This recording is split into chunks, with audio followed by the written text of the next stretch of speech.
안녕하세요. 자, 우리 세무회계 이제 할 건데요. 우리가 이제 다루는 건 이렇게 할 거예요. 부가가치세, 소득세, 상증세, 법인세 할 거고 순서는 이렇게 할 거예요. 부가세, 소득세, 법인세, 그다음에 상증세. 상증세는 세무사 하시는 분들은 들으셔도 되고 안 드셔도 돼요.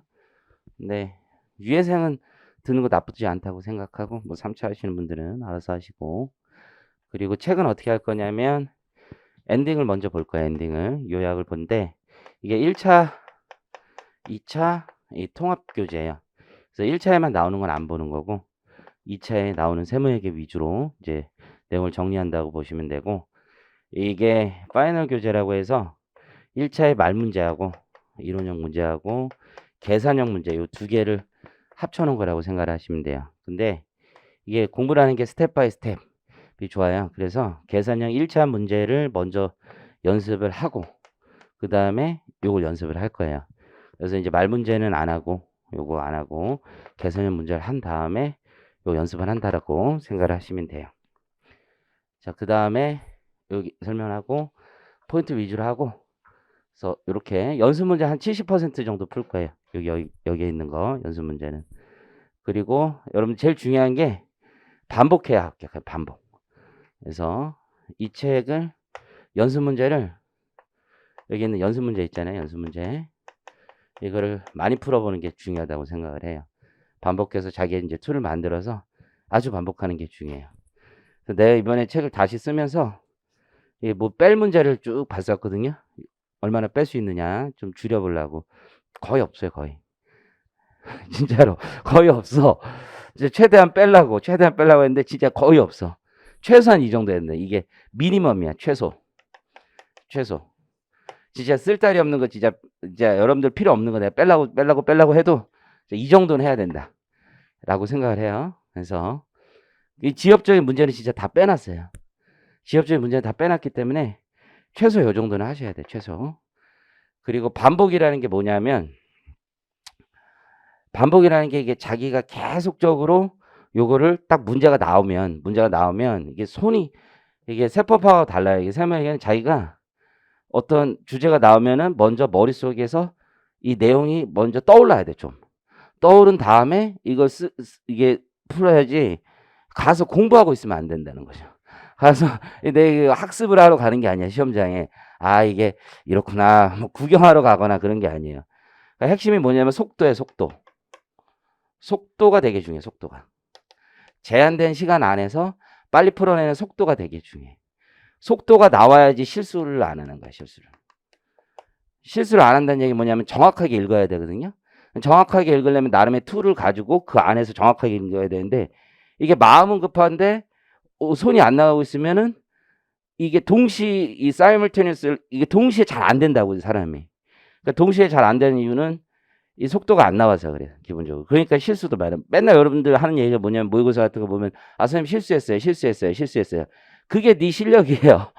실수가 아니라 실력이라는 생각을 하셔야 돼요. 줄인 게 중요하다. 그래서 문제 이제 여러분들 말로는 왁구라고 하나요? 왁구? 나 그런 말 별로 좋아하진 않아요. 별로 좋아하진 않는데 자기가 이게 본질적으로 접근하는 게 되게 중요해요. 본질적으로. 중요하거든요. 이게 본질적으로 접근한다는 게 뭐냐면, 이게 세법에 있는 많은 조문이 있잖아요. 조문에 우리가 세무에게 있는 조문은 뭐냐면 시행령이 되게 많아요. 시행령에 있는 조문이 계산산식이야. 계산산식. 그 계산산식이라는 게 이게 되게 저면 이제 이창현 교수님 이런 사람은 이 시행령을 다 없애버려라 막 이런 얘기도 많이 한단 말이에요. 왜냐면 이게 법만 봐도 시행령은 당연히 유추할 수 있는데 그걸 써놔가지고 사람들이 오히려 그 물리 해석하다 보니까 이게 루프가 생기고 이상하게 틈이 생겨가지고 이상한 결과가 생긴다 이런 얘기를 많이 하거든요. 근데 왜 써놓은 거예요? 국민들이 무식하다고 생각하는 거지. 국민들이 그게 없으면 적용을 못한다고 생각하는 거예요. 일반 국민이. 근데 여러분이 일반 국민이 아니라 전문가죠. 라고 할 거잖아요. 그렇죠? 그러니까 이게 본질을 알아가지고 자기가 조문을 응용해서 쓸 수 있는 토대가 있단 말이야. 그걸 잘 생각하시는 게 중요해요. 그게. 그래서 그게 중요하다. 저는 이제 여러 번 말하는데 세법 학은 이게 여기가 가야 되는 길이라면 여러분의 수준하고의 갭이 되게 커요. 되게 크기 때문에 강의를 많이 듣는 건 난 좋다고 생각해요. 세무회계는 강의는 많이 듣는 거 좋지 않아요, 기본적으로. 무슨 얘기냐면 툴만 자기가 익히고 나서는 본질을 잘 익히고 나서는 자기가 연습하는 거야, 그다음부터. 회계학 계열은 다 그래요, 다. 자기가 익숙하게 만드는 게 중요하기 때문에 스스로 혼자 풀이하는 습관이 제일 중요해요, 제일. 그리고 꼼꼼하게 하는 게 되게 중요해요, 꼼꼼하게. 꼼꼼하게 되게 중요해요. 어제 내 제자가 잠깐 찾아와서 뭐 교정 보는 것 때문에 얘기를 했는데 그런 얘기를 하더라고, 자기가. 제 회사 가서 이제 법인세 조정을 하는데, 응? 뭐 감가상각하고 있는데 내가 나중에 개업해서 이게 무슨 도움이 될까 뭐 이런 생각을 되게 많이 한다고 하더라고. 그래서 내가 개소리 하지 말라고 그랬어요. 무슨 이렇게 좀 이렇게 뭐지 말을 순하게 하지도 않았어요. 개소리 하지 말라고 순하게 하지도 않고 더 훨씬 심하게 했는데, 왜냐면 내 이제 친한 친구 같은 애니까 그 내용 자체를 아는 것보다 이 전문가는 되게 꼼꼼해야 돼요. 저도 성격이 꼼꼼한 거하고 되게 거리가 멀거든요. 근데 이게 밑에 연차에서 했을 땐 꼼꼼한 게 되게 중요해요. 꼼꼼한 게. 나도 이제 같이 일하는 이번에 뽑은 애도 우리 애플 그 색깔 얘기한 걔한테도 한 얘기가 이번에 뭐냐면, 잔소리하는 거 내가 원래 안 좋아하거든요. 되게 좋아하지 않아요. 근데 나랑 같이 일하는 김현에서 계속 잔소리를 해주는 악역을 맡아서 내가 고마운데, 메일을 클라이언트한테 쓰는데 제목 없이 막 쓰고 가끔 처음에 막 그러더라고. 이제 애가 아직 정신이 빠진 거지. 메일을 쓰는데 제목 없이 보낸 거야. 제목 없이. 그런데 한마디 안 할 수도 없는, 안 해도 되는데 얘기를 하게 되더라고. 야, 제목 없이 보내는 건 네가 진짜 인간적으로 너무한 거 아니냐. 제목을 붙여야 될 거 아니야, 제목을. 아무리 마음이 급해도. 그래서 이메일 보내기 전에 출력을 해서 먼저 보고, 오타도 보고, 교정하듯이 하는 거다, 이게. 꼼꼼한 게 제일 중요한 거거든요. 그렇잖아요? 제일 중요한 거, 제일 중요한 거. 그래서 시험 볼 때도 세무회계는 꼼꼼한 게 더 중요해. 세법하면 꼼꼼하지 않아도 돼요. 물음만 꼼꼼하게 보면 돼. 글 쓰는 건 꼼꼼하지 않아도 돼. 근데 세무회계는 지문을 꼼꼼하게 읽는 게 중요해. 전문가는 되게 중요한 거예요, 여러분들. 그래서 출제자의 의도에 맞게 그 꼼꼼하게 읽는 게 되게 중요하다고 생각을 하시면 돼요. 자, 그리고 부가세. 우리 부가세부터 할 거고 20점 나오는데, 부가세는 이게 옛날 문제는 서식 작성 문제가 되게 많았어요. 근데 요 근래는 거의 안 나왔도 또 모르니까 서식 작성 문제까지 잘 생각해서 문제를 푸신다라고 생각하시면 되고, 문제는 2개에서 3개 정도 나와요. 그래서 10점짜리, 6점짜리, 4점짜리 이렇게 나오는 경우도 있고, 아니면 2개로 10점, 10점 이렇게 나오는 경우도 있어요. 외계사 시험 문제는 또 비슷해요. 2개 아니면 3개, 대부분 쪼개서 나온다라고 생각하시면 돼요. 요즘에 문제가 다 쪼개서 나오는 거야. 쪼개서 채점하기 쉽게. 그래서 한 개씩 맞추는 거. 이삭죽기 같은 거, 이삭죽기. 세무회계 점수 받아보면 부가세에서 몇 점이라도 받는다라는 게 이삭죽기에서 여기서 몇 개씩 건지는 거예요. 뭐 소득세 이런 거 한 번 틀리면 앞에 틀리면 뒤에 우수수수수, 법인세도 하나 틀리면 우수수수수 이렇게 나가지만 부가세는 그래도 몇 개 건질 게 있다라는 거죠. 그래서 첫 번째 먼저 건질 거부터 건져보고 시작을 해보겠습니다. 자, 우선 이론부터 가볼게요. 세법 엔딩 가보겠습니다. 엔딩 가보면 1장은 1차에 있는 거예요. 2장부터 갑니다. 2차에. 부가세는 처음에 내용 정리를 어느 정도 한 다음에 들어가야 돼요. 그래서 어쩔 수 없고, 자, 과세거래부터 가보겠습니다. 여러분들 유예생 이상이니까 내가 조금만 안다고 생각하고 진행을 할게요. 그래서 뭐 너무 쉬운 내용은 하지 않도록 하겠습니다.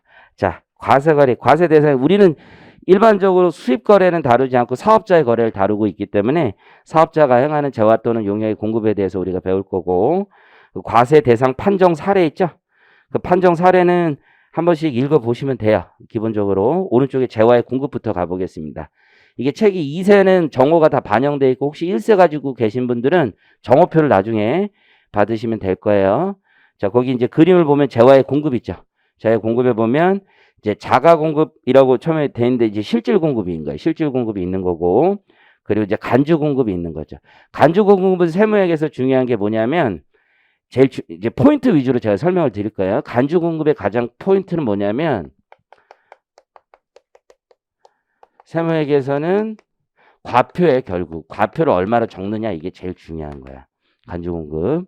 그러면 자료가 나올 때는 간주 공급과 관련해서는 재고 자산이 있을 테고, 유형 자산이나 무형 자산이 있을 거란 말이에요. 상황을 이렇게 생각하시는 거예요. 재고자산은 기본적으로 시가다, 시가. 유형이나 무형자산은 간주시가란 말이에요. 그래서 간주시가라는 거는 감가율을 반영한 금액을 얘기할 거다.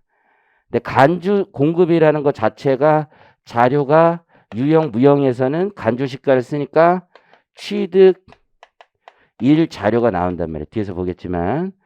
근데 여러분들이 문제는 뭐냐면 시험장에서 취득일 자료만 나오면 흥분을 하는 거예요. 흥분을. 취득일 자료만 나오면 그냥 무조건 과세기간 경과수를 곱해야 된다라는 생각을 하는데 본질은 실질 공급과 간주 공급을 먼저 구분해야 된다는 거지. 간주 공급은 절대로 뭐가 아니에요? 매각이 아닌 거야. 간주 공급은. 그래서 취득일 자료가 백날 나와도 매각이 있으면 간주 공급이 절대 아닌 거야. 매각은 그냥 실질 공급이야. 실질 공급. 세무에서 가장 여러분들 많이 틀리는 게 취득일 자료가 있는데 막 매각이 있어. 매각.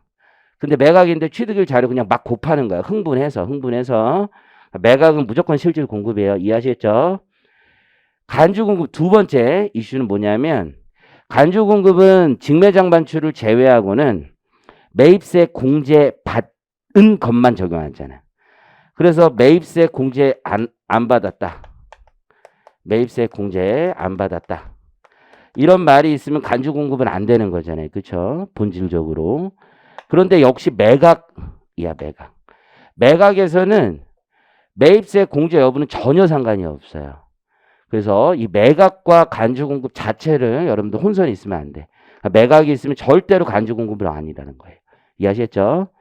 자, 두 번째. 간주 공급 잘 아시는 것처럼 세 가지였죠. 그래서 면세 전용이 있고 직매장 반출이 있고 비영업용 승용차 관련 내용이 있고 개인정보급, 그다음 사업상 증여, 폐업시 잔존재화 요 네 가지로 갈리고 있습니다. 그럼 일반적인 재화의 공급의 범위부터 보면 이제 매매 계약이 있는 거죠. 그래서 매매 계약에서는 여러 가지 유형이 있고 위탁이나 장기 할부 판매 거래 조건에 따른 것들 이제 소유권 이전을 얘기하는 거고 가공이 있죠. 가공. 가공 계약은 이제 재화의 공급이냐 용역의 공급이냐의 이슈가 있는 거죠. 그래서 재화의 공급이라는 건 자기가 주요 자재의 전부 또는 일부를 부담하는 걸 얘기하는 거고 용역의 공급은 주요 자재의 전부 또는 일부를 부담하지 않는 걸 얘기를 하는 거죠. 이와 관련하여 이제 중요한 이슈 중에 하나가 공급시기 이슈예요. 공급시기. 얘는 새로운 재화를 공급하는 거기 때문에 인도일 기준이 되는 거예요. 인도일 기준. 이해하시겠죠? 근데 얘는 완료일 기준이니까 용역 제공이기 때문에 용역 제공은 기본적으로 완료일 기준이다. 그걸 제일 기본으로 알고 계시면 됩니다. 자, 그리고 교환 있죠. 교환. 교환이 정업표를 보면 이 그림이 좀 잘못되어 있어가지고 이 초반에 좀 이상하게 되어 있었는데 어쨌든 그림이 제대로 되어 있을 거고 사업자 간의 교환을 얘기하는 거죠. 교환도 역시 과세표준 문제야. 세무회계에서는. 교환을 보면 이렇게 그림을 그린다면 되겠죠. 사업자 간의 거래니까 이게 사업자 A가 있고 사업자 B가 있는 거죠. 사업자 A가 어떤 재화를 넘기고 사업자 B가 재화를 넘기는 거죠. 용역을 넘길 수도 있고. 그러면 이때 제일 중요한 거는 사업자 A도 공급이 되고 사업자 B도 공급이 되는 거예요. 그럼 여기에 핵심은 뭐냐면 세무회계에서는 이 재화의 과표가 뭐냐 이거 과표가. 그럼 과표라는 게 자기가 공급한 재화의 시가가 된다고 시가. 그렇죠? 이게 이제 핵심인 거지. 자기가 공급한 재화의 시가. 이걸 모르는 사람은 없어요. 여기에 있는 사람 중에서. 설마 그러진 않겠지. 핵심은 뭐냐면 이 시가가 뭐냐라는 거예요. 뭐냐. 이게 가장 중요한 핵심인데 그럼 이 시가라는 건 어디에 있냐?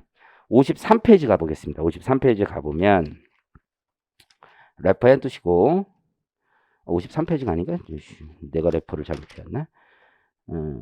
53페이지? 있네. 53페이지에 가보면 금전 외 대가를 받는 경우의 시가 있죠. 그래서 우리 부가세법에서 시가는 금전 외 대가를 받거나 부당행 계산분이 다 똑같이 적용이 되는 거예요. 그래서 맨 위에 시가 부당행 계산 부인에도 적용된다. 이게 제일 중요한 거, 제일 많이 나오는 거고. 그러면 동그라미 1번은 자료가 이렇게 나오는 거예요. 이게 셀러마켓에 있으니까 자기가 공급한 재화의 시가. 그래서 문제에서 얘의 시가가 딱 주어져. 얘 시가. 그러면 얘가 공급한 기계장치, 얘가 X를 공급하고 얘가 Y를 공급했다고 하면 X의 시가가 명확하게 주어지면 그냥 X 거 쓰시면 돼요. 근데 X의 시가가 없어. 그러면 Y의 시가를 쓰는 거야. Y. 그게 동그라미 2번이란 말이에요. 사업자가 그 대가로 받은 재화 또는 용역의 가격이라고 돼 있죠. 이게 바이어 마켓이란 말이에요. 그래서 Y의 시가를 그대로 쓰시는 거예요. 근데 Y도 없어. 그러면 소득세법 또는 법인세법에 따른 가격을 얘기하는데 소득세법 또는 법인세법은 감정평가가액을 얘기한단 말이에요. 감정가액. 그래서 마지막은 감정가액을 쓰는 거예요. 여기까지 이해하시겠죠? 그러면 얘 시가가 없고 얘 시가가 나와 있어. 그런데 얘 감정가액이 있어. 그럼 많은 사람들이 얘 감정가액을 쓰려고 하는데 얘 감정가액을 쓰는 게 아니야. 얘 시가를 쓰는 거야. 얘 시가. 얘가 순서대로 적용하는 거기 때문에 얘 시가를 써야 된다는 게 교환에서 가장 중요한 포인트라고 생각을 하시면 됩니다. 이해하시겠죠? 넘어가 보겠습니다. 다시 앞으로 보시면 중요한 내용이고 넘겨보시면 소비대차. 예, 소비대차라는 건 사업자 간의 재화를 서로 차용하고 다시 돌려주는 걸 얘기해. 소비대차의 경우에는 재화의 소비대차야 돼. 이 재화라는 건 여기서 말하는 재화는 과세대상 재화인 경우에 하나인 거야. 과세대상 재화를 서로 줬다가 다시 반환받는 거. 둘 다 과세 된다라는 거야. 내가 먼저 빌리겠죠. 빌릴 땐 저쪽 상대방의 공급이 되고 다시 반환하겠지. 반환할 땐 나의 공급이 된다는 걸 기억하시면 됩니다. 자, 기부채납이 있겠죠. 기부채납. 자, 기부채납은 이제 국가나 지자체에 나의 재산을 공급하고 그 대가가 경제적 대가, 반대급부 관계에 있으면 유상의 공급이기 때문에 과세가 될 것이고 만약에 경제적 대가 관계가 없다라고 하면 무상이기 때문에 면세가 되는 거죠. 그래서 유상 공급인 경우에 하나요 과세 거래가 되더라. 이때 이제 과세 표준이라는 게 기본적으로 기부채납에 관한 법률에 따르고 있다라는 걸 좀 기억을 하시면 될 거고요. 자, 현물출자를 가보면 현물출자라는 건 사업자가 어떤 사업자가 법인에 재화를 공급하고 그 반대급부로 주식을 받는 걸 현물출자라고 하는 거죠. 그렇죠? 그러면 재화를 공급했고 반대급부를 주식을 받아요. 그렇기 때문에 일단 공급은 있는 거죠. 그럼 이때 과세 표준은 뭐냐? 역시 세무에서는 늘 과표로 숫자로 말하는 거기 때문에. 그러면 이 주식을 받았잖아요. 주식을 받았다는 건 다른 말로 하면 금전 외 대가를 수령했다는 거예요. 금전 외 대가를 수령했다는 거예요. 그러면 자기가 공급한 재화의 시가가 되는 거예요. 역시 현물출자도 자기가 공급한 재화의 시가가 공급가액이 되는 거예요. 받은 주식의 시가가 아니라 자기가 공급한 재화의 시가가 공급가액이 되는 겁니다. 받은 주식의 시가가 아니야. 주식은 금전이 아니기 때문에 금전 외에 대가를 수령한 겁니다. 이해하시겠죠? 자, 경매 있죠, 경매. 자, 경매라는 건 일반적으로 재화의 공급은 맞지만 국세징수법이나 혹은 민사집행법에 따른 경매는 조세일실이 있을 수 있기 때문에 재화의 공급으로 아예 보지 않는 거죠. 자, 그다음 담보 제공이죠. 이제 담보 제공을 보면 저당권, 질권, 양도담보 목적으로 설정하는 것은 형식적 소유권 이전이 있지만 실질적 소유권 이전이 없기 때문에 재화의 공급으로 보지 않고 있죠. 자, 포괄 양수도에 의한 공급도 경영 주체의 변경에 불과하기 때문에 재화의 공급으로 보지 않는 것이 원칙이죠. 다만 대리 납부하는 경우에는 재화의 공급으로 보고 있는 거죠. 아래 그림을 잠깐만 보시면 이 구성이 어떻게 되어 있느냐. 사업의 포괄 양수도 시 대리 납부 규정이 있습니다. 그 사례를 보면 토지, 건물 등을 포괄 양도한 거예요. 2월 10일 날. 그러면 우선 사업 양수인은 거의 회계 처리를 보면 2월 10일 날 토지의 가액을 100, 건물의 가액을 100으로 하고 현금 200을 양도인에게 지급을 하고 다음 달 25일까지 부가가치세를 관할세무서에게 납부합니다. 관할세무서에 대리 납부라고 얘기를 하는 거죠. 그러면 자신의 매입세액으로 나중에 공제를 받게 되면 되는 거예요. 그리고 사업 양도인은 어떻게 하느냐? 자, 세금 계산서 이게 발급이 되는 거예요, 기본적으로. 그래서 매출세액이 있는 거예요. 그리고 납부세액이 있어야 되는데 자신이 거래 징수한 바 없잖아요. 그러니까 거래 징수한 바 없으니까 납부할 수가 없겠지. 하지만 누가 대신 납부했어요? 지금 사업 양수인이 대신 납부했잖아요. 그래서 그애는 기납부세액으로 차감하게 되어 있는 거예요. 기납부세액으로. 자, 교재 118페이지 잠깐만 가보시면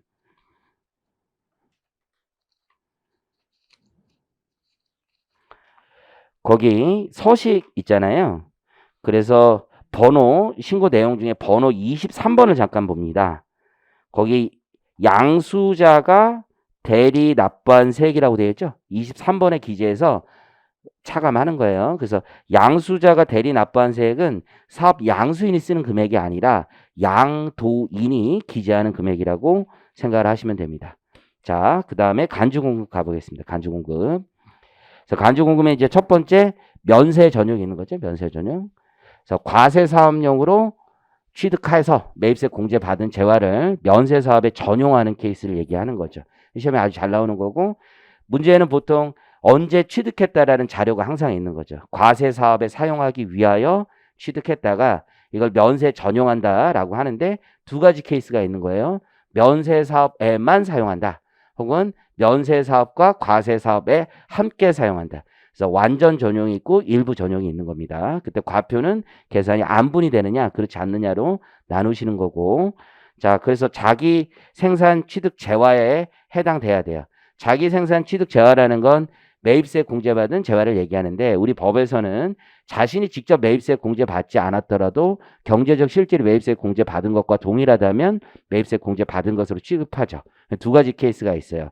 거기 보시면 거기 사업 양도자가 매입세 공제받은 재화 있죠. 사업 양수도가 있었는데 양수도 당시 재화의 공급으로 보지 않아서 세금 계산서가 끊기진 않았지만 사업 양도자가 그 전에 매입세 공제 받았다라고 하면 얘도 자기 생산 취득 재화라고 간주하는 거고, 우리 국내 거래에서 내국 신용장에 의한 공급이 있죠. 이때 영세율이 적용되기 때문에 매입세액은 없었죠. 그래서 영세율. 하지만 그 공급자가 내국 신용장에 의한 공급자가 해당 재화를 생산 또는 매입할 당시에 매입세 공제를 받았다라면 그것도 자기 생산 취득 재화로 간주하고 있는 거죠. 그래서 면세 전용이라는 거 거기 그림 보시는 것처럼 취득 목적이 과세 사업용에 사용하기 위해서 취득하였다가 이걸 면세 사업에 전용하는 걸 얘기하는 거죠. 일단 이제 재고 자산과 감가상각 자산 두 가지로 나누고 있고, 과세 표준은 재고 자산은 언제나 시가를 기준으로 하는 거고, 감가상각 자산은 원칙적으로 간주시가를 기준으로 하는 거예요. 간주시가는 감가율을 반영하는 걸 얘기하는 거고, 완전 전용과 일부 전용이 있다. 이걸 기억을 하시면 됩니다. 넘어가 보면 두 번째 케이스는 이제 개별 소비세 과세 대상 승용차입니다. 그래서 개별 소비세 과세 대상 승용차가 있는데,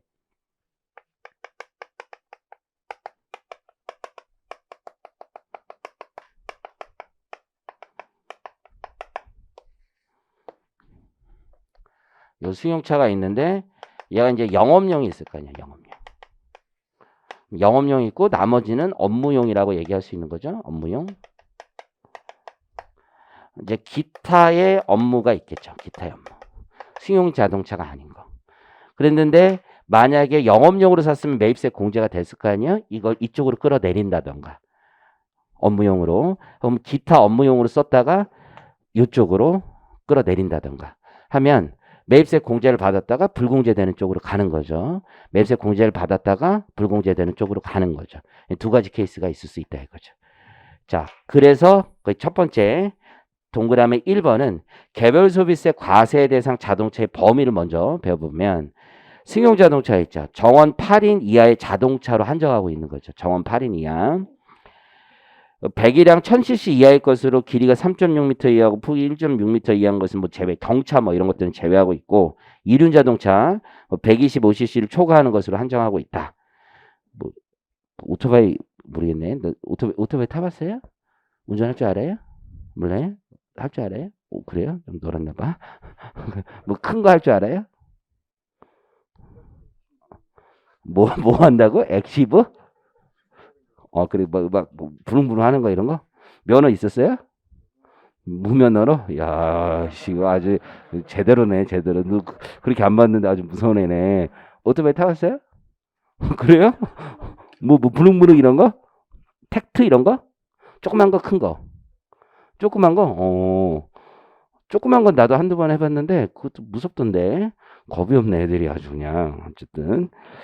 자, 그럼 125. 근데 우리 1호가 탄 거는 조그만 거, 이건 125를 초과하지 않는 거로 내가 추정이 되고, 우리 이 친구가 탄 거는 좀, 너 많이 놀았구나. 어쨌든 간에. 그런 애들이 타는 거, 요런 게 과세 대상이고요. 캠핑용 자동차나 뭐 전기차 뭐 이런 것들이 있을 때고, 8인승 이하권, 이제 시험에 설명회계에서 8인승, 9인승이 나와요, 실제로. 그러니까 8인승 이하권만 개소세 과세 대상이다.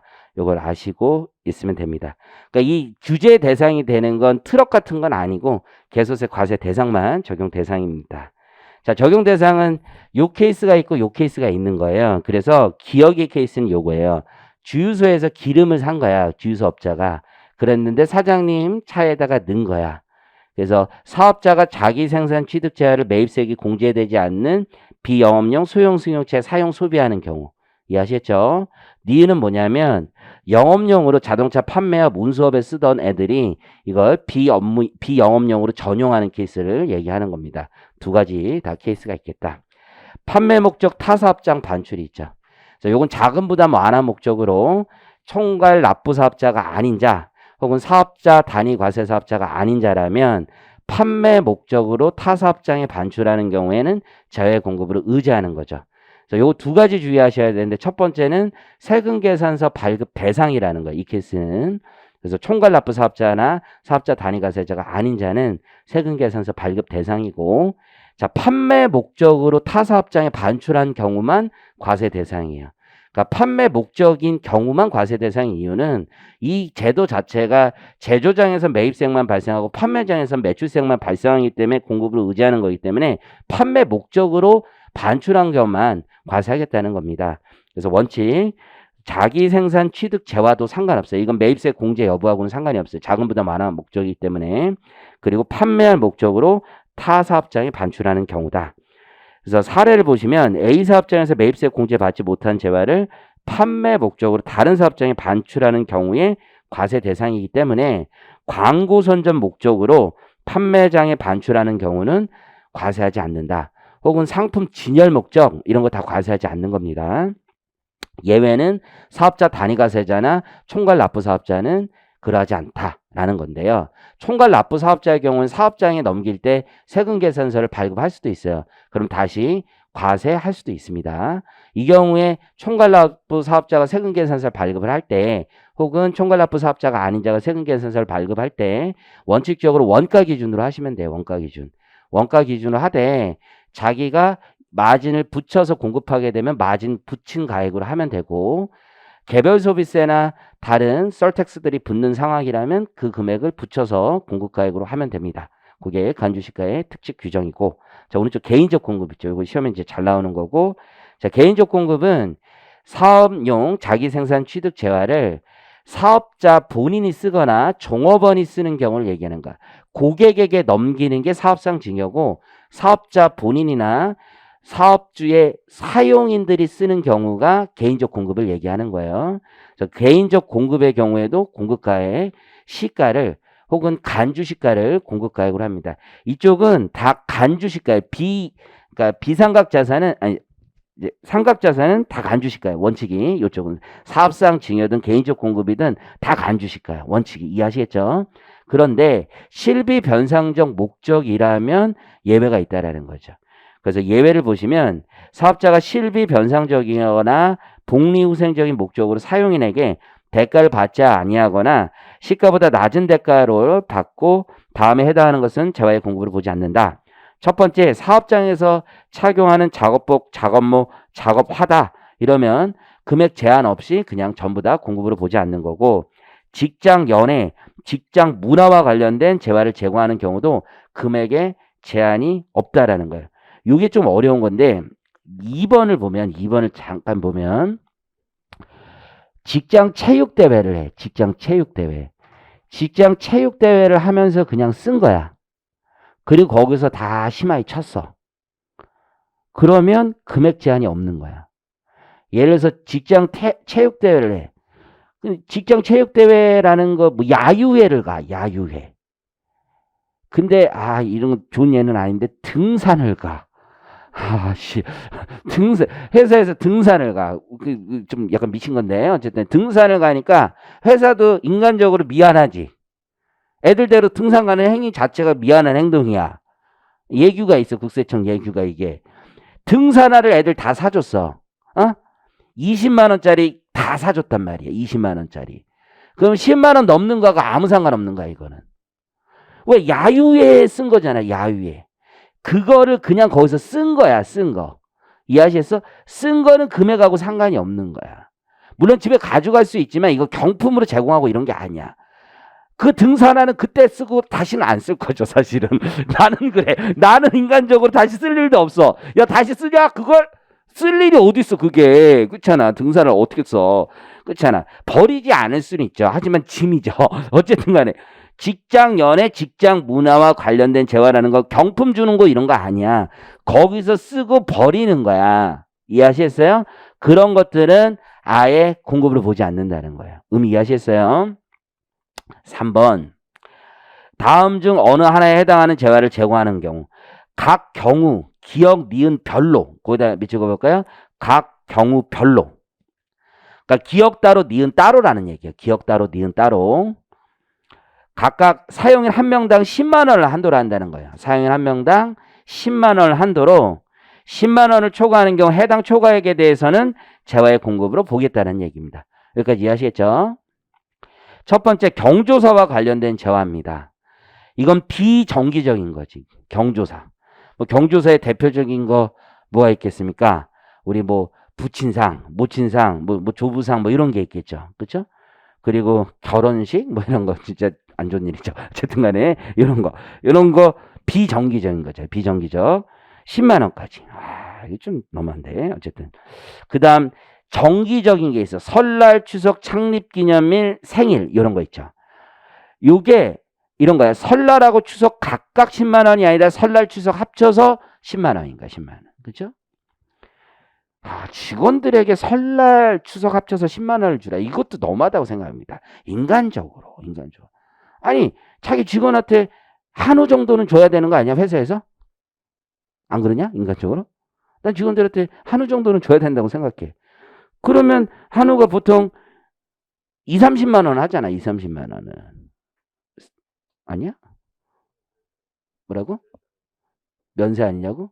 그렇네. 면세네. 미안하다. 정확한 표현이다. 한우는 상관이 없네. 한우 상관없네. 미안하다. 면세다, 면세. 잠깐 했다. 한우, 면세. 정확한 표현이다. 땡큐. 내가 주는 거 다 면세네. 다 면세 농산품만 주네. 어쨌든. 이거 규정 필요 없네. 괜찮네. 나는 다 명절 때 면세 주네.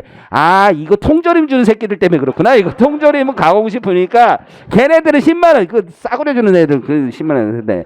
맞네. 정확한 표현이다. 어쨌든 설날 추석 10만 원. 창립 기념일. 그러니까 비싼 거는 다 면세네. 면세 상품이네. 오히려. 합쳐서 생일까지. 그러니까 설날, 추석, 창립기념일, 생일까지 다 합쳐서요. 근데 이럴 수가 있지. 설날 때 6만 원, 추석 때 6만 원 줬어. 설날 때 안 건드려. 추석 때 초과하는 2만 원. 그것만 건드려서 과세로 보겠다는 얘기입니다. 자, 사업상 증여 가보겠습니다. 사업상 증여는 고객이나 불특정 다수야. 그 거래돼서. 자기 종업원이나 사용인이 아닙니다. 고객이나 불특정 다수에게 증여하는 경우를 얘기합니다. 이 경우에는 재화의 공급으로 본다. 자, 가로 안에 있는 말은 증여하는 재화의 대가에 주된 거래의 재화의 공급의 대가에 포함되는 경우는 제외한다. 1+1 증정품 이런 거 얘기하는 거야. 그래서 옆에 증정품, 기증품 이렇게 써놔보세요. 증정하거나 기증. 증정품, 기증품 이렇게 됩니다. 고맙다. 이게 이거 네가 얘기 안 해줬으면 또 게시판에 또 질문 들어온다. 질문. 선생님, 진짜 또 와. 선생님, 그 한우는 면세 아닌가요? 진짜 그런 애들이 있어요. 그럼 내가 또 거기다가 뭐라 대면 죄송합니다. 제가 말 실수를 했군요. 또 그렇게 대답을 해. 내가 또 죄송하다는 말 또 그럴 때 또 하거든요. 어쨌든. 자, 사업상 징역. 근데 예외가 있죠. 다음의 경우에는 재화의 공급으로 보지 않는다. 대표적인 게 첫 번째 견본입니다. 견본 샘플 주는 거. 두 번째, 특별 재난 지역에 우리가 이제 기증하는 게 있겠지, 결국. 재난 지역에 주는 거. 이것도 사업상 징여로 보지 않고 불특정 다수에게 줬지만. 그다음에 자기 적립 마일리지로 전부 결제하고 받는 재화. 그러니까 이건 자기 적립 마일리지를 얘기하는 거야. 자기 적립. 자기 적립 마일리지 외 마일리지가 아니라. 그래서 나중에 56페이지 가서 확인할 수 있고요. 사례 가보면 사업상 증여에서 세무액에서 문제가 나올 때 판매 장려금이라는 단어가 나와도 실제 물건을 줄 수도 있고 돈을 줄 수도 있어요. 금이라고 나와도. 그래서 판매 장려금은 물건을 현물을 줬다면 이건 사업상 증여가 될 수도 있고 돈을 줬으면 아무 문제가 없죠. 돈을 줬으면 과세표준에서 공제하지 않습니다. 장려금이기 때문에. 하지만 물건을 줬다면 사업상 증여의 문제가 있는 거고 경품을 줬다. 고객에게 당첨된 고객에게 경품을 줬다. 그럼 사업상 증여가 되는 거예요. 광고 선전비를 줬다. 이거 불특정 다수인에게 주더라도 사업상 증여로 보지 않습니다. 그래서 재화의 공급으로 보지 않는다. 자, 폐업시 잔존재화. 자, 시험에 제일 요즘에 많이 나오는 건 폐업시 잔존재화예요. 세무회계에선 계속 많이 출제가 되는 것. 자, 포인트는 이 생각을 가지셔야 돼요. 자, 시험 문제 세무회계 어떻게 나오냐면 접근 방법이 특정 폐업일이 있어. 항상 폐업일이 있는데 재고자료가 기초자료가 1월 1일이나 7월 1일 등 재고자산 자료가 이렇게 나오는 경우가 되게 많아. 재고자산.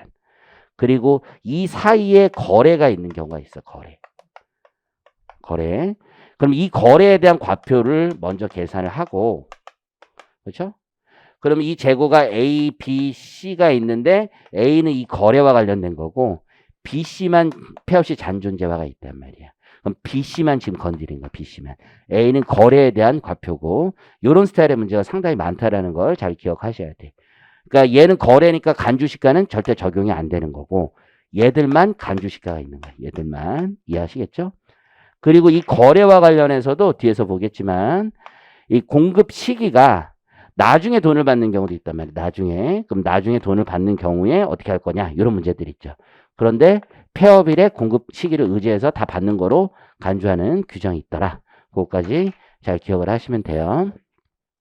제일 어려운 건 폐업시 잔존재화가 제일 어려운 건 겸용사업자야. 겸용사업자의 폐업이 가장 어렵다라고 생각을 하시면 돼요. 시험 문제는 제일 많이 나오는 건 폐업은 폐업인데 겸용사업자의 폐업인 거야.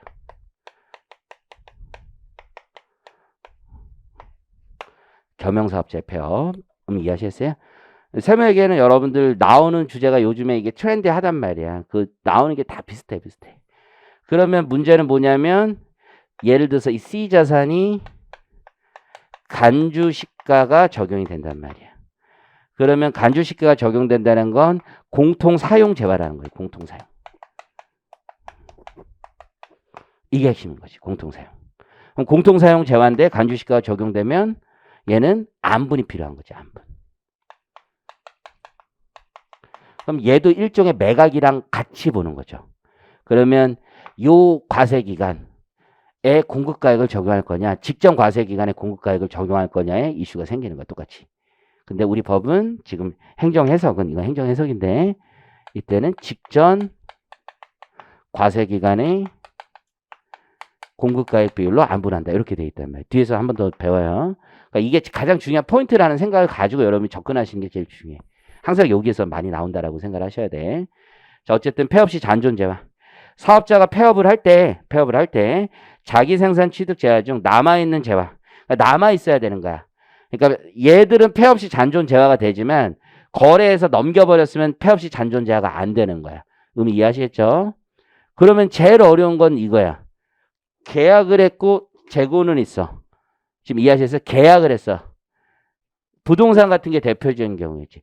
계약은 했고 재고는 남아있어. 그럼 폐업시 그게 잔존재화냐 이거지. 이게 포인트가 뭐냐면 계약을 했고 재고가 남아있으면 계약을 했는데 남아있어. 그럼 남아있으면 간주시가 폐업시 잔존재화로 취급이 되면 간주시가로 가는 거지. 근데 계약을 한 걸 인정해서 매각으로 가면 간주시가가 아니라 매각 금액으로 가는 거지. 이해하시겠죠? 근데 우리 행정해석은 매각으로 보는 거야. 매각으로. 이해하셨죠? 계약만 돼 있으면 매각으로 보는 거예요. 계약. 등기가 아직 쳐져 있지 않더라도 계약만 돼 있으면 매각으로 의지한단 말이에요. 그러니까 남아있는 거기에 포인트가 계약된 것도 남아있지 않다라고 봅니다. 계약만 돼 있어도 남아있지 않다라고 보는 게 쌤에게 가장 중요한 포인트다. 자, 사업 개시일 이전에 사업자 등록 신청을 한 자가 사실상 사업을 개시하지 아니하게 된 경우 또한 같다. 자, 예외. 요거는 이제 1차용이라고 보시면 되는데 그 둘 이상의 사업을 겸용하던 자가 일부 사업만 폐지해도 전부 폐업은 아니기 때문에 폐업으로 보지 않는 거고 사업의 종류를 변경하는 것도 폐업으로 보지 않습니다. 다섯 번째는 뭐 1차용인데 위탁자의 신탁법에 따른 신탁 재산의 경우 위탁자의 지위 이전도 재화의 공급으로 본다는 얘기고 자, 오른쪽에 용역의 공급이 있죠. 용역 공급은 계약상 또는 법률상 모든 원인에 따라 것으로서 다음 중 어느 하나에 해당하는 것으로 한다. 그래서 영물을 제공하는 거 인적 용역이 있고 물적 용역, 시설물 권리 또는 권리 등을 사용하게 하는 것이 있죠. 그래서 거기 표를 보시면 재화 또는 시설물의 대여는 용역의 공급이 된다. 대표적인 게 부동산 임대업이 될 거고 권리의 대여와 양도를 나눌 수 있죠. 그래서 권리의 대여는 용역의 공급이 되고 권리의 양도는 재화의 공급이 되는 거죠. 이게 재화의 공급과 용역의 공급으로 구분하는 게 특히 부가세법 세무액에서 이제 부당행위나 저가 거래에서 어떻게 볼 것이냐 이런 거에 중요하다고 보시면 돼요. 그래서 용역 범위 공급의 범위에 포함되는 거 건설업은 기본적으로는 용역 공급으로 보고 다만 주요 자재 전부 또는 일부를 부담하더라도 용역의 공급으로 보는 거죠. 물론 부동산 매매업 뭐 이런 건 좀 특례가 있는 거고 단순 가공도 용역의 공급, 노하우를 제공하는 것도 용역의 공급으로 보는 거죠. 밑에는 이제 1차용이라고 생각하시면 돼요. 무상공급만 보겠습니다. 무상공급은 원칙적으로 용역의 공급으로 보지 않지만 특수 관계인에게 부동산 임대 용역을 무상으로 공급하는 경우에는 용역의 공급으로 보는 거죠. 특수 관계인에게 다른 종류의 임대 용역을 무상 공급하더라도 과세하지 않아요. 오로지 부동산 임대 용역만 무상 공급하는 경우에 과세한다라고 보시면 됩니다. 다시 거기에 예외가 있긴 한데 이건 뭐 세무액에 나오긴 좀 그렇습니다. 그래서 대학교와 뭐 산학협력당 공공주택 사업자 이런 내용들이 있습니다. 넘겨보시고 자 재화의 수입. 재화의 수입은 이제 과표 정도 잘 아시면 되는 거고 재화의 수입이라는 건 이제 관세법하고 연결이 되어 있는 거고 외국 물품을 국내로 반입하는 게 기본적으로 재화의 수입인 거죠. 외국 물품을 국내로 반입하는데 보세구역을 통한 반입이 있는 거고 그냥 보세구역을 경유하지 않는 반입이 있는 거예요. 그래서 보세구역을 경유하지 않는 반입은 관세법에 따른 관세 과세표준에 관세를 더하고 각종 썰테스, 뭐 개별소비세들을 더하면 되는데 보세구역을 경유하는 수입의 경우는 세금 계산서가 2장 끊긴다는 거야. 그래서 보세구역 내 사업자가 보세구역 밖의 사업자에게 넘기는 그 공급과 세관장이 보세구역으로 들어올 때 수입으로 의지하지 않았던 걸 이제 수입으로 의지하니까 원재료 등에 대한 관세를 끊으니까 2개가 끊긴다는 거 그거를 기준으로 잘 보시면 돼요. 그래서 이따 과표에서 한 번 더 보기로 하고요. 공급 시기는 수입신고 수리를 기준으로 할 거고 부수재와 용역이 있죠. 이건 이제 세무회계 주제는 아니고 대부분 세법학 주제라고 보시면 되고 간략하게만 설명드리면 주된 거래와 관련된 부수가 있는 거죠. 그래서 거의 박스에 보면 해당 대가에 주된 재화 또는 용역의 대가가 통상적으로 포함되어 있는 경우 그래서 뭐 무료 배송 뭐 이런 것들이 여기에 대표적인 예가 될 거고 거래 관행으로 보아 주된 재화 또는 용역의 공급에 부수하는 경우가 있겠죠. 그래서 이게 이제 배송비를 별도로 받는다고 하더라도 거기에 포함되는 경우라고 볼 수가 있습니다. 자, 적용 효과는 기본적으로 부가세 과세 대상 여부, 공급 시기, 공급 장소를 다 같이 결정한다라고 보시면 되는 거고. 자, 거기 사례 있죠, 사례. 그래서 사례 이게 품질 보증 기간 내 사후 무료 서비스 제공하는 것도 거기 기본적으로 품질 보증이라는 대가, 그러니까 원래 돈을 받을 때 그 대가 안에 포함되어 있는 거지. 사업 보증 무료 서비스도 부가세는 과세하지 않는다는 거지. 뭐 회계학에서는 이거를 또 나눠가지고 수익인식에서 막 아주 생쇼를 하고 난리를 치죠. 그렇지만 우리는 그렇게 치사하고 그러지 않습니다. 그냥 우리는 그냥 쿨하게 그냥 다 포함해서 합니다. 그 다음에 두 번째 한번 보시면 되고 오른쪽에 혼합거래도 이것도 1차형이라고 생각하시면 되고 세무에겐 주된 내용이 아니고 세무에겐 2번이 제일 많이 나온 거예요. 주된 사업에 부수되는 재화 또는 용역. 그러니까 주된 사업과 관련하여 우연히 또는 일시적으로 공급하는 재화 또는 용역이 문제가 되는 거죠. 그래서 주된 사업과 관련하여 주된 사업과 관련한 거지. 그래서 우연히 또는 일시적으로 공급되는 재화 또는 용역은 같이 주된 사업에 따라서 과세 면세가 결정된다. 이걸 보시면 되는 거고 적용 효과는 별도의 공급인 거야. 이게 기본적으로 주된 사업은 재고자산에서 나오는 거란 말이야.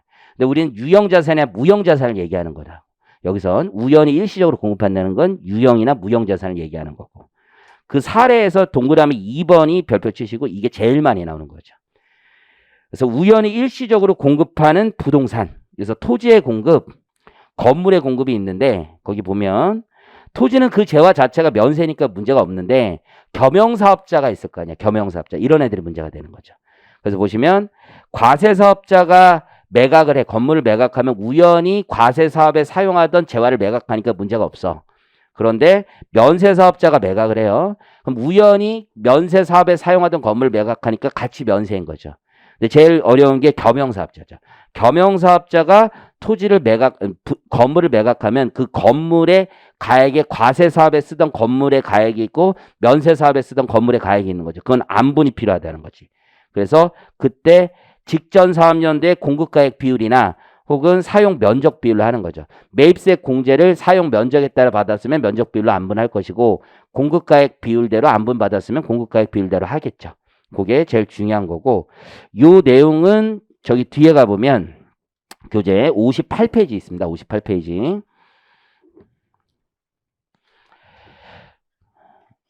부가세는 소득세, 법인세는 순서대로 쭉 나가요. 근데 부가세는 앞쪽은 좀 왔다 갔다 해요. 어쩔 수 없어요. 자, 토지와 건물을 함께 공급한 경우에 과세 표준 있죠. 별표 치시고 이게 제일 많이 나와요. 거의 제일 많이 나오는 주제 중에 하나예요.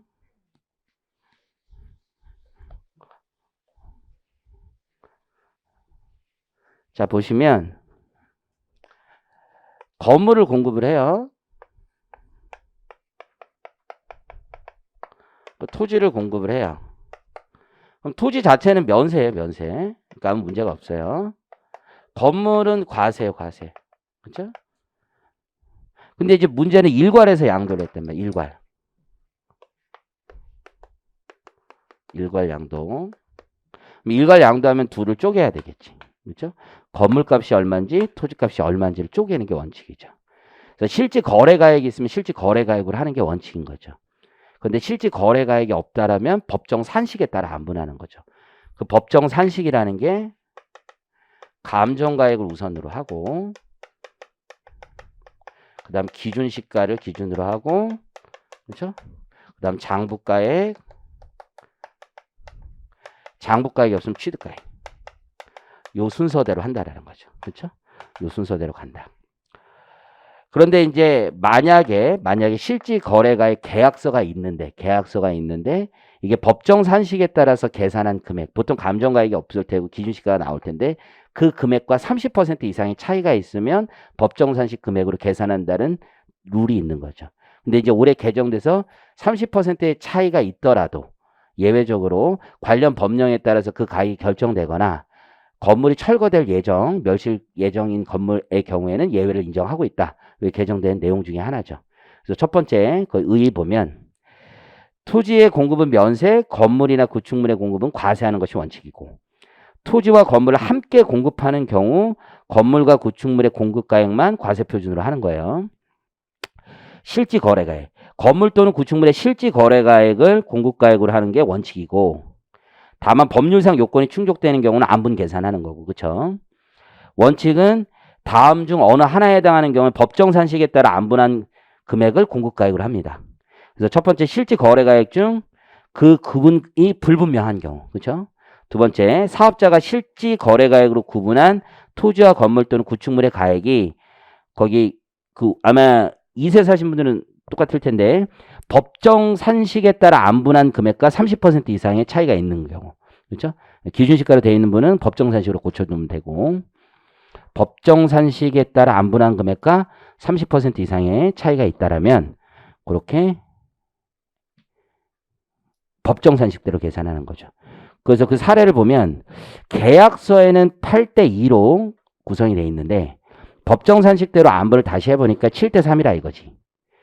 그러면 거기 보시는 것처럼 토지는 법정 산식을 분모로 놓는 거예요. 차이 금액은 둘의 차이고. 토지의 차이는 14%예요. 근데 건물의 차이는 33%지. 그럼 과세되는 금액을 기준으로 30% 이상의 차이가 있으면 차이가 있다고 보면 돼요.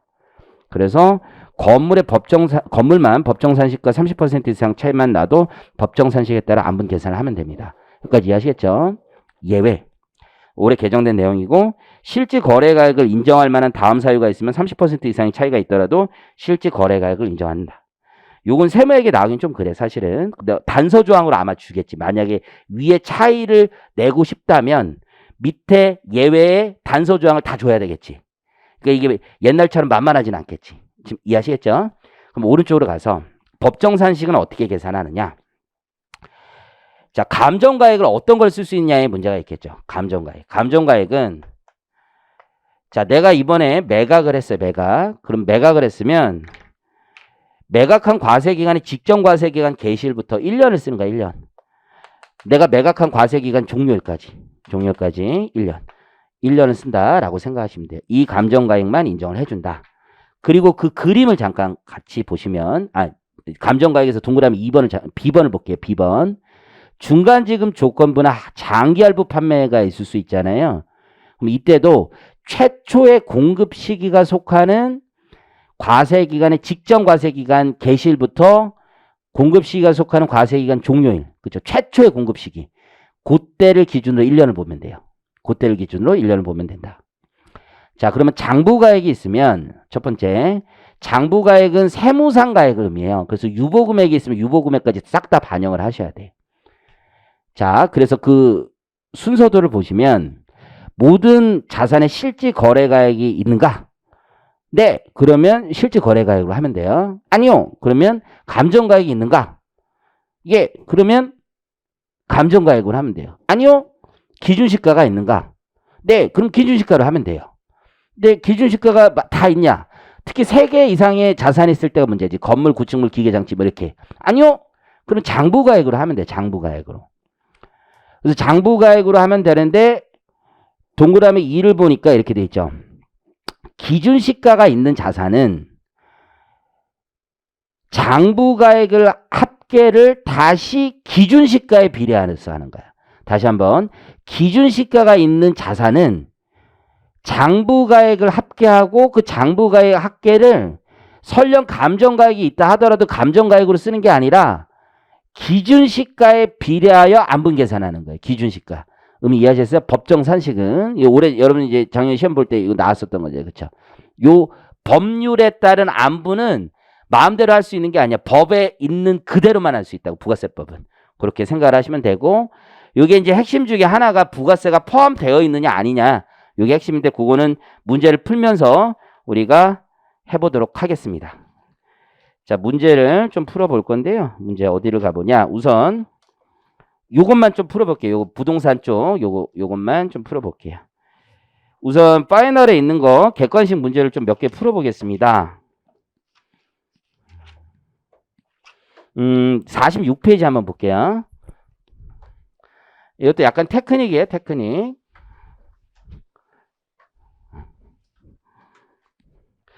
파이널은 PPT, 이게 쉬우니까 PPT 안 하고 연습 문제만 PPT로 할게요. 자, 가보시면 9번부터 9번. 자, 아래 토지와 건물 기계장치를 15억 원, 부가세가 별도래, 별도. 공급시 과세 표준을 계산하시오라고 돼 있죠. 자, 토지, 건물, 기계장치 이렇게 있죠. 보통 기계장치는 아예 기준시가가 없어, 법에 기준시가 없어요. 자, 우리는 파이널 46페이지 하는 거예요. 그래서 얘들을 어떤 묶음으로 갈 수밖에 없냐면 장부가액 패키지로 갈 수밖에 없어. 장부가액. 그러면 시험장에서 장부가액 얘들 안에서 노는 거야. 장부가액. 요 동네에서. 근데 장부가액이 지금 합쳐서 10억이잖아. 그리고 토지, 건물, 그리고 기계장치 이렇게 있잖아요. 기계. 그쵸? 그러면 얘는 픽스가 돼 있는 거야. 3억으로. 나는 이 비율 안에서만 계속 놀 거야. 난 계속 이 비율에서만 놀 거야. 요 동네에서만 놀 거야. 요 동네에서만, 요 동네에서만. 그러면 요 금액이 지금 얼마야? 7억이잖아, 7억. 7억. 2억 5천하고 4억 5천 합치면 7억이잖아. 얘를 무슨 비율로? 기준시가의 비율로 난 쪼개서 다시 갈 거야, 기준시가. 어? 어? 그럼 기준시가의 비율을 보니까 4억 5천하고 2억 5천이잖아. 엄마, 이 둘이 합쳐서 7억이잖아, 7억. 그럼 똑같은 거 아니야? 얘도 얘 둘이 합치니까 그냥 우연인데 7억이잖아. 그럼 요거 시프팅만 해놓으면 되잖아. 바꿔놓기만 하면 되잖아. 그러면 얘가 4억 5천, 2억 5천으로 쓱 바꾸면 되는 거 아니야. 지금 비례니까 똑같은 거야. 내항의 곱과 외항의 곱은 같아. 어? 그러니까 과세되는 비율이라는 건 정해졌지. 얘가 과세되고 얘가 과세되는 거 아니야. 그러면 얘가 55%가 과세되는 거 아니니? 얼마에 팔았어? 15억에. 그중에 55% 과세되는 거 아니야. 끝. 그렇게 하면은 그게 얼마야? 8억 2,500이란 말이야. 이해하셨어요? 이게 비례식으로 그냥 돌리는 거야. 다 비례식으로. 안분이라는 거 자체가. 올해 세무사 21년 문제는 안분을 좀 지저분하게 나오게 해놨어. 근데 본질은 똑같아. 생각을 해보면 얘는 이제 표를 이 새끼 아주. 자, 어쨌든 이 새끼 취소. 자, 건물. 얘도 본질은 똑같아. 내가 보면 건물, 기계, 토지, 부가세 별도고. 부가세 별도는 엄청 쉬워. 장부가액이 있을 거야. 장부가액. 우리는 어디서 논다고? 장부가액에서 노는 거야. 장부가액이 3,300, 990, 아유 진짜 1,500 이렇게 돼 있어. 일단 장부가액 합계를 내. 합계. 장부가액 합계 얼마야? 5,790이네. 5,790. 5,790 요거야 요거. 근데 이제 과세되는 애들이 맞지? 건물, 기계, 장치, 토지. 과세되는 애들이 요 두 놈이잖아요. 요 두 놈. 근데 얘는 픽스가 됐어. 왜냐면 기준시가 있는 애들끼리 묶어야 될 거 아니야. 얘 둘이. 얘 둘이. 얘는 과세가 당연히 되는 거고. 근데 문제는 건물에 대한 부가세 과표를 계산해 달래. 얘를 계산해 달래. 얘를. 근데 얘를 기준시가 비율로 안분을 해야 되는 거 아니야. 기준시가. 그럼 기준시가가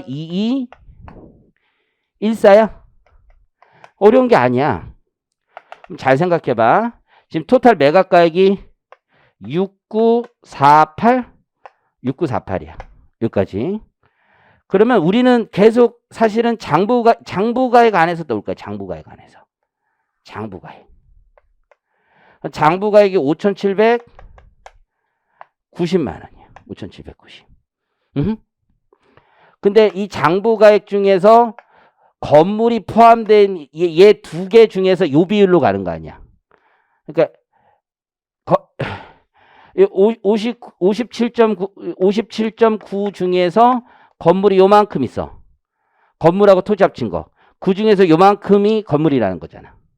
그러면 요 비율로 가면은 요 두 개 합친 거. 33 더하기 15.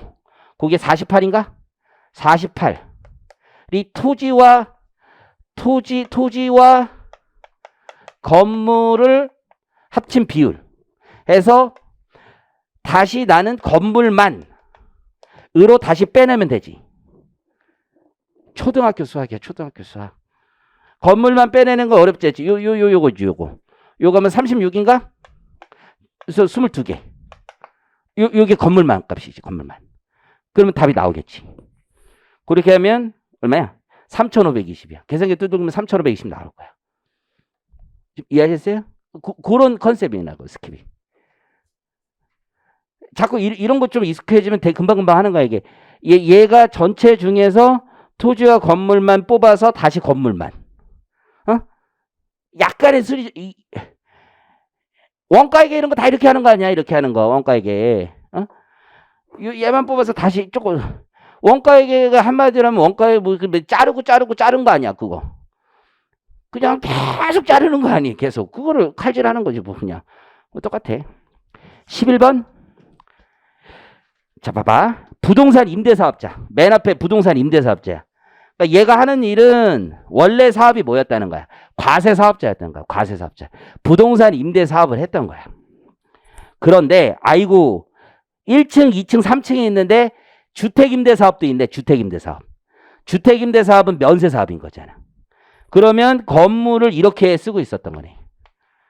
건물을 과세 사업, 사무실도 과세 사업인 거지. 그렇지? 그리고 3층은 면세 사업. 이렇게 돼 있지. 나 이 문제 약간 잘못했다고 생각해. 이 2층 사무실이 자기네 사무실인지 영업용 사무실인지 잘 모르겠어. 난 솔직히 말하면. 약간 그렇긴 한데 관리 사무실인지 아닌지. 어쨌든 간에 사무실 임대라고 봐야지 뭐 그냥 이러면. 여기까지 이해하시겠죠? 우리 오토바이. 뭔 얘기인지 모르겠어? 알겠어. 어쨌든 미안해. 내 별명 내 오토바이. 너 오토바이 좋다. 야. 네, 그 재밌어. 어쨌든 그런 다음에 매각을 한 거야. 매각을. 땅하고 뭐를? 건물 매각을 한 거야. 6월 6일 날 2억 원을 받고 양도를 했는데 건물가액과 토지의 가액은 불분명하대요. 그럼 안분이 필요한 거잖아. 안분이. 그치? 그러면 제일 먼저 우리가 할 일은 뭐냐면 결국 면적 비율, 얘는 면적이 딱 정해져 있잖아. 그러면 전체 가격 중에서 토지의 가격과 건물의 가격을 우선 안분을 하고, 그쵸? 그러면 얘는 면세고 얘는 과세잖아. 그런 다음에 우연히 이걸 판 거 아니야. 과세 사업에 사용하던 거 우연히 팔고 일부는 면세 사업에 사용하던 거 우연히 판 거 아니야. 그러면 요 비율만 면세고 요 비율만 과세인 거잖아.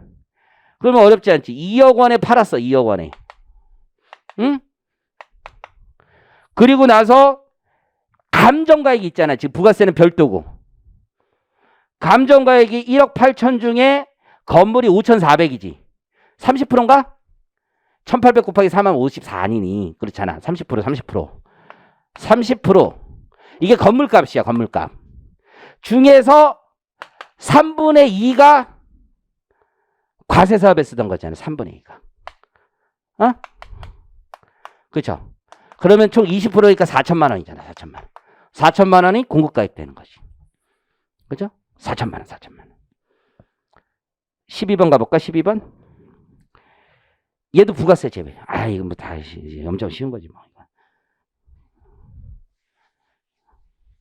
얘는 뭔 짓을 하네요. 얘는 면세 사업인 도서 출판과 과세 사업인 부동산 임대업을 하고 있죠.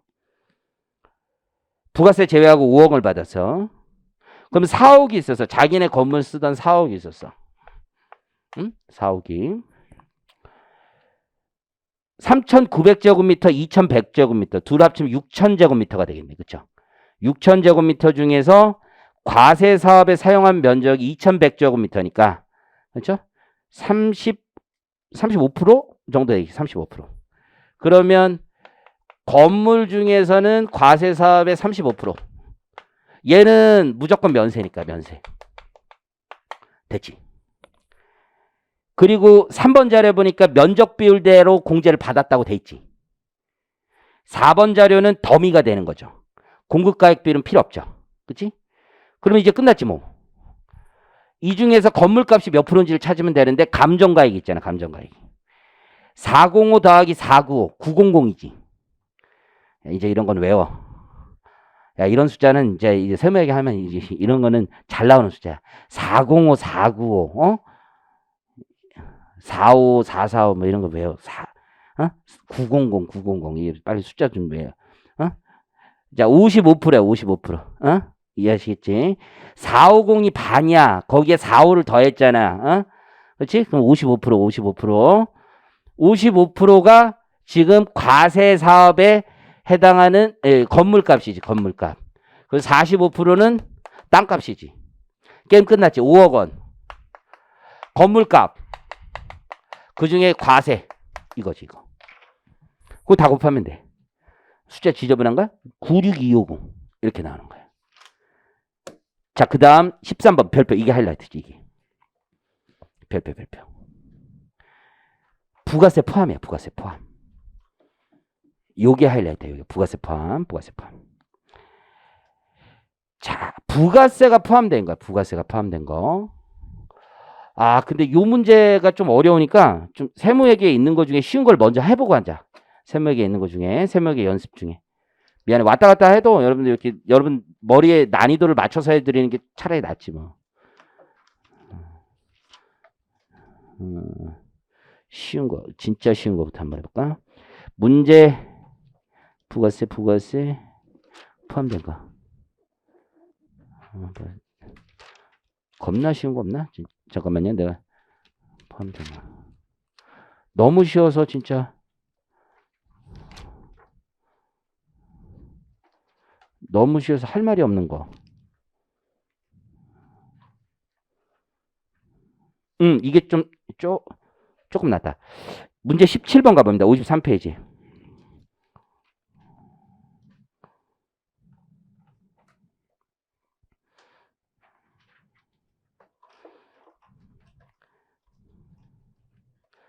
(17번에) 상황 3은 어려우니까 이따 하고 상황 1하고 2부터 해볼게요. 상황 1은 너무 쉬워. 상황 1을 보면 이건 부가세 별도. 땅, 건물, 구축물 합쳐서 9억 원에 팔았어. 9억 원에. 9억 원에 일괄 다 합쳐서 계약세 9억 원 이렇게 쓴 거예요. 부가세 별도. 금액은 다음과 같다. 장부가액, 우리 이 동네에서만 넣을 거야. 이 동네에서만. 토지, 건물. 또 합치면 10억. 그렇죠? 얘 6억. 얘도 6억. 됐지? 2억 4억. 60%. 5억 4천 끝. 얘는 5억 4천. 됐죠? 그래서 첫 번째는 5억 4천 정답. 두 번째. 함께 사용하고 있어. 함께. 공통 사용자. 부가세 포함. 자, 부가세가 포함되면 쫄지 말고 부가세 갖다 붙여. 다 한 다음에 부가세 갖다 붙여. 마지막 다 한 다음에 부가세 갖다 붙여. 이 돈이 부가세가 마지막에 다 한 다음에 갖다 붙인 거야. 어? 마지막에 계약서에 갖다 붙인 거야. 그럼 이렇게 생각하면 돼. 잘 봐. 감정평가법인의 감정가액이 토지가 4억, 건물이 3억이래요. 응? 그러면 지금 사업자 함께 사용하던 땅이 있고 건물이 있는데 건물 중에 일부가 과세, 일부가 면세가 되는 거잖아요. 그렇죠? 이렇게 생각을 해보면 공급가액 면적 비율이 없으니까 공급가액 비율로 안분이 되는 거지. 그렇지? 근데 감정가액 비율이 4억 대 3억이야. 그럼 땅값이 지금 감정가액이 4억, 건물값이 3억이라는 거지. 이 비율로 쪼갤 거라는 거야. 그런데 공급가액 비율이 과세 쪽이 3분의 2네. 면세 쪽이 3분의 1이네. 그렇죠?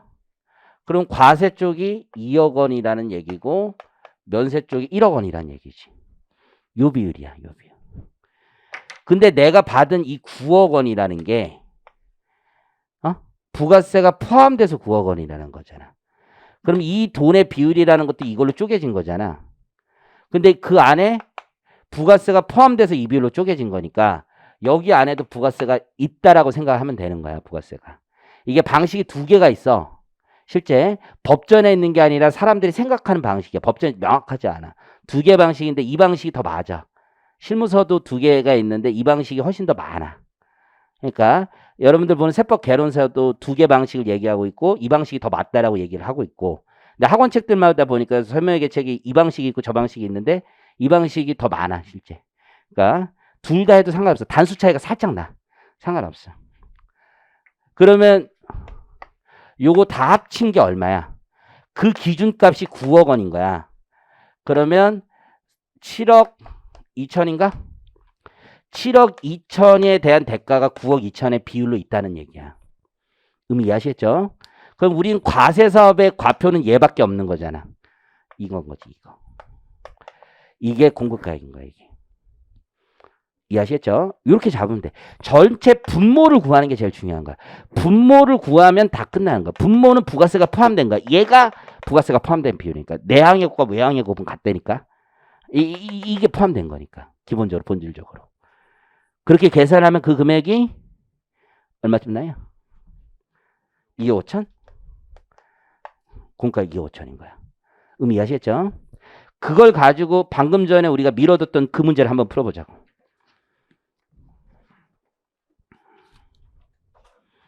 13번 문제.